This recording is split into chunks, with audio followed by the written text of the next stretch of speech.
Minto Morley ഭരണപരിഷ്കാരം 1909.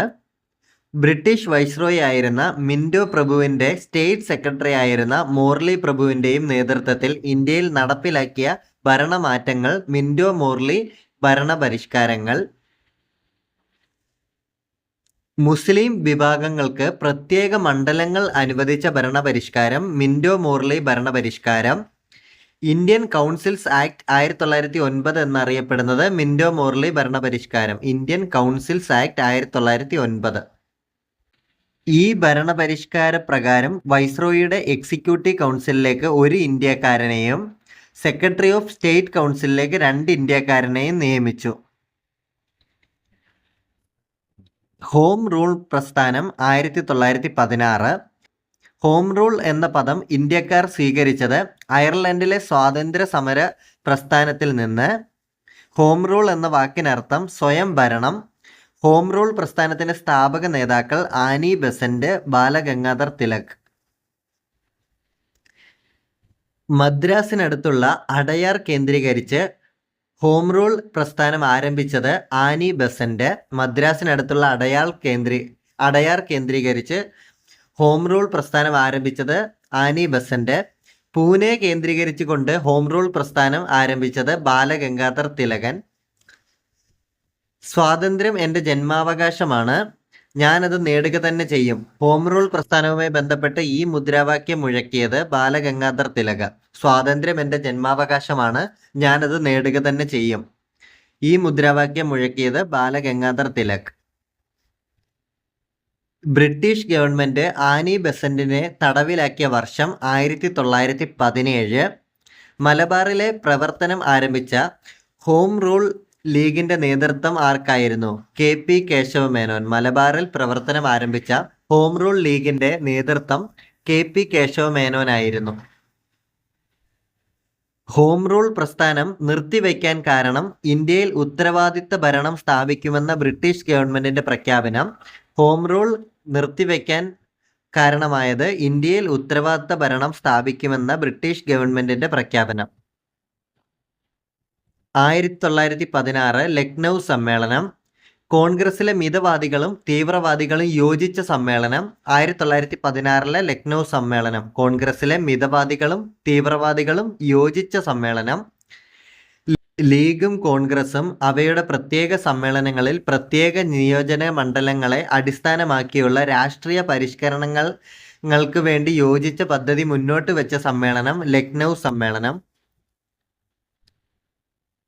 ലക്നൗ സമ്മേളനത്തിന്റെ അധ്യക്ഷൻ AC മജൂംദാർ. ലക്നൗ സമ്മേളനത്തിന്റെ അധ്യക്ഷൻ AC മജൂംദാർ.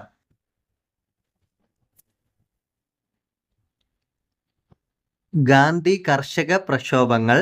ചമ്പാരൻ സത്യാഗ്രഹം 1917. ഗാന്ധിജിയുടെ ഇന്ത്യയിലെ ആദ്യത്തെ സത്യാഗ്രഹം ചമ്പാരൻ സത്യാഗ്രഹം.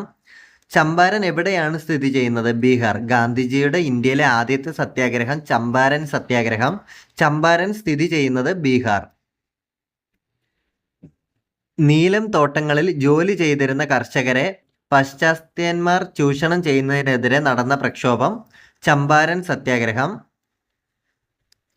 നീലം തോട്ടങ്ങളിൽ ജോലി ചെയ്തിരുന്ന കർഷകരെ പാശ്ചാത്യന്മാർ ചൂഷണം ചെയ്യുന്നതിനെതിരെ നടന്ന പ്രക്ഷോഭം ചമ്പാരൻ സത്യാഗ്രഹം.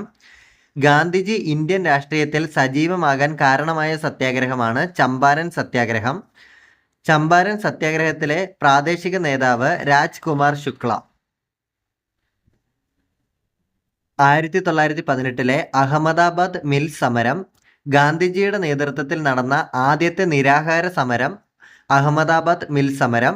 അഹമ്മദാബാദിലെ മില്ലുടമകളും തൊഴിലാളികളും തമ്മിൽ നടന്ന സമരമാണ് അഹമ്മദാബാദ് മിൽ സമരം. തൊഴിലാളികളോട് ഐക്യദാർഢ്യം പ്രഖ്യാപിച്ചുകൊണ്ട് ഗാന്ധിജി സമരമുഖത്തേക്ക് കാൽവെച്ചു. 35% വേതന വർധനവ് ആവശ്യപ്പെട്ട് ഗാന്ധിജി മരണം വരെ നിരാഹാര സമരം തുടങ്ങി. സമരം തുടങ്ങി 4-ാം ദിവസം മില്ലുടമകൾ ആവശ്യം അംഗീകരിക്കുകയും ഗാന്ധിജി നിരാഹാര സമരം അവസാനിപ്പിക്കുകയും ചെയ്തു. ഖേദ സത്യാഗ്രഹം 1918. ഗുജറാത്തിലെ ഖേദ ജില്ലയിൽ കർഷകർ നടത്തിയ പ്രക്ഷോഭമാണ് ഖേദ സത്യാഗ്രഹം. ഗുജറാത്തിലെ വരൾച്ചയെ തുടർന്ന് കർഷകർ സർക്കാരിനോട് നികുതി ഇളവ് ആവശ്യപ്പെട്ടിരുന്നു. എന്നാൽ നികുതി ഇളവ് നൽകിയില്ലെന്ന് മാത്രമല്ല, നികുതി അടയ്ക്കാത്തവരുടെ വസ്തുക്കൾ ബ്രിട്ടീഷ് ഗവൺമെന്റ് പിടിച്ചെടുക്കുകയും ചെയ്തു. ഇതിനെ തുടർന്ന് ഗാന്ധിജിയുടെയും സർദാർ വല്ലഭായ് പട്ടേലിന്റെയും നേതൃത്വത്തിൽ നികുതി നിഷേധ പ്രക്ഷോഭങ്ങൾ ആരംഭിച്ചു. ഇതിന്റെ ഫലമായി ബ്രിട്ടീഷ് ഗവൺമെന്റ് 2 വർഷത്തേക്കുള്ള നികുതി വേണ്ടെന്ന് വെക്കുകയും പിടിച്ചെടുത്ത വസ്തുക്കൾ കർഷകർക്ക് തിരികെ നൽകുകയും ചെയ്തു. ഇതിനെ തുടർന്ന് ഗാന്ധിജി സത്യാഗ്രഹം അവസാനിപ്പിച്ചു. ജാലിയൻ വാലാബാഗ് കൂട്ടക്കൊല 1919. ജാലിയൻ വാലാബാഗ് കൂട്ടക്കൊല നടന്നത് 1919 ഏപ്രിൽ 13. ജാലിയൻ വാലാബാഗ് കൂട്ടക്കൊല നടന്ന സ്ഥലം അമൃത്സർ, പഞ്ചാബ്. ജാലിയൻ വാലാബാഗ് കൂട്ടക്കൊലയ്ക്ക് കാരണമായ നിയമം റൗലറ്റ് ആക്ട്. ഏതു നേതാക്കളുടെ അറസ്റ്റിൽ പ്രതിഷേധം രേഖപ്പെടുത്തിയാണ് ജാലിയൻ വാലാബാഗ് യോഗം ചേർന്നത്? Doctor Satyapal, doctor Saifuddin Kitchlew. Plassey British സാമ്രാജ്യത്തിന് അടിത്തറയിട്ട് അമൃത്സർ അത് ഇളക്കിയിരുന്നു.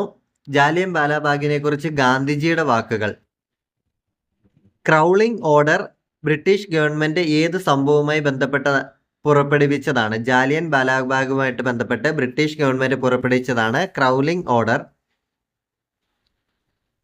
ജാലിയൻ വാലാബാഗ് കൂട്ടക്കൊലയ്ക്ക് നേതൃത്വം നൽകിയ British officer general Reginald Dyer.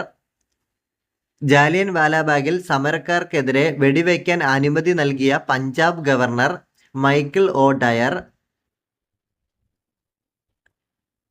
Jallian Walabagh സംഭവത്തെ ഡീപ്ലി ഷെയിംഫുൾ എന്ന് വിശേഷിപ്പിച്ച ബ്രിട്ടീഷ് പ്രധാനമന്ത്രി ഡേവിഡ് കാമറൂൺ. ജാലിയൻ വാലാബാഗ് കൂട്ടക്കൊലയിൽ പ്രതിഷേധിച്ച് സർ പദവി തിരിച്ചു നൽകിയ ദേശീയ നേതാവ് രവീന്ദ്രനാഥ ടാഗോർ. ജാലിയൻ വാലാബാഗ് കൂട്ടക്കൊലയിൽ പ്രതിഷേധിച്ച് സർ പദവി തിരിച്ചു നൽകിയ ദേശീയ നേതാവാണ് രവീന്ദ്രനാഥ ടാഗോർ. ജാലിയൻ വാലാബാഗ് കൂട്ടക്കൊലയിൽ പ്രതിഷേധിച്ച് കൈസർ ഹി ഹിന്ദ് ബഹുമതി തിരിച്ചു നൽകിയത് ഗാന്ധിജി, സരോജിനി നായിഡു. കൈസർ ഇ ഹിന്ദ് ജാലിയൻ വാലാബാഗ് കൂട്ടക്കൊലയിൽ പ്രതിഷേധിച്ച് തിരിച്ചു നൽകിയത് ഗാന്ധിജി, സരോജിനി നായിഡു. ജാലിയൻ വാലാബാഗ് കൂട്ടക്കൊലയിൽ പ്രതിഷേധിച്ച് വൈസ്രോയിയുടെ എക്സിക്യൂട്ടീവ് കൗൺസിലിൽ നിന്ന് രാജിവെച്ച നേതാവ് sir C Sankaran Nair. General Dyer തന്റെ ജോലി രാജിവെച്ച വർഷം 1920 മാർച്ച് 27. മൈക്കിൾ ഒ ഡയറിനെ വധിച്ചത് ഉദ്ധം സിംഗ്. ഉദ്ധം സിംഗിനെ തൂക്കിലേറ്റിയത് 1940 ജൂലൈ 31. ജാലിയൻ വാലാബാഗ് കൂട്ടക്കൊലയെ തുടർന്ന് അന്വേഷിച്ച commission Hunter commission. Jallian Walabagh കൂട്ടക്കൊലയെക്കുറിച്ച് അന്വേഷിച്ച കമ്മീഷൻ ഹണ്ടർ കമ്മീഷൻ.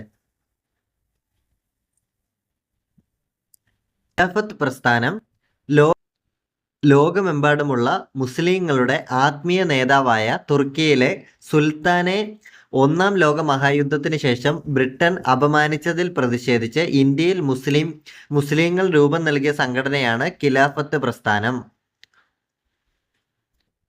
അഖിലേന്ത്യാ ഖിലാഫത്ത് കോൺഫറൻസ് നടന്നത് 1919 സെപ്റ്റംബർ 21.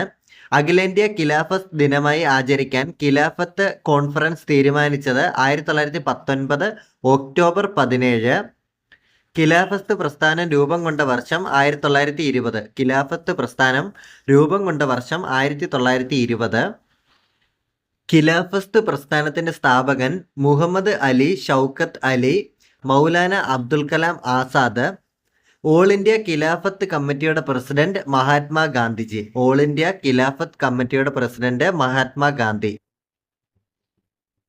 മോണ്ടേഗു ചെംസ്ഫോർഡ് ഭരണപരിഷ്കാരം. ബ്രിട്ടീഷ് വൈസ്രോയി ആയിരുന്ന ചെംസ്ഫോർഡ് പ്രഭുവിൻ്റെയും സ്റ്റേറ്റ് സെക്രട്ടറി ആയിരുന്ന മോണ്ടേഗു പ്രഭുവിൻ്റെയും നേതൃത്വത്തിൽ ഇന്ത്യയിൽ നടപ്പിലാക്കിയ ഭരണമാറ്റങ്ങളാണ് മോണ്ടേഗു ചെംസ്ഫോർഡ് ഭരണപരിഷ്കാരങ്ങൾ. ഗവൺമെന്റ് ഓഫ് ഇന്ത്യ ആക്ട് 1919 എന്നറിയപ്പെടുന്നത് മോണ്ടേഗു ചെംസ്ഫോർഡ് ഭരണപരിഷ്കാരം. പ്രവിശ്യകളിൽ ദ്വിഭരണം ഏർപ്പെടുത്തിയ ഭരണപരിഷ്കാരമാണ് മോണ്ടേഗു ചെംസ്ഫോർഡ് ഭരണപരിഷ്കാരം.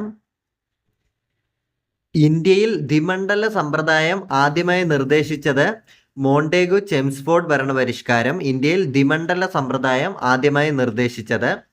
ഈ ഭരണപരിഷ്കാര പ്രകാരം വൈസ്രോയിയുടെ എക്സിക്യൂട്ടീവ് കൗൺസിലിലെ ഇന്ത്യക്കാരുടെ എണ്ണം 3 ഉയർത്തി.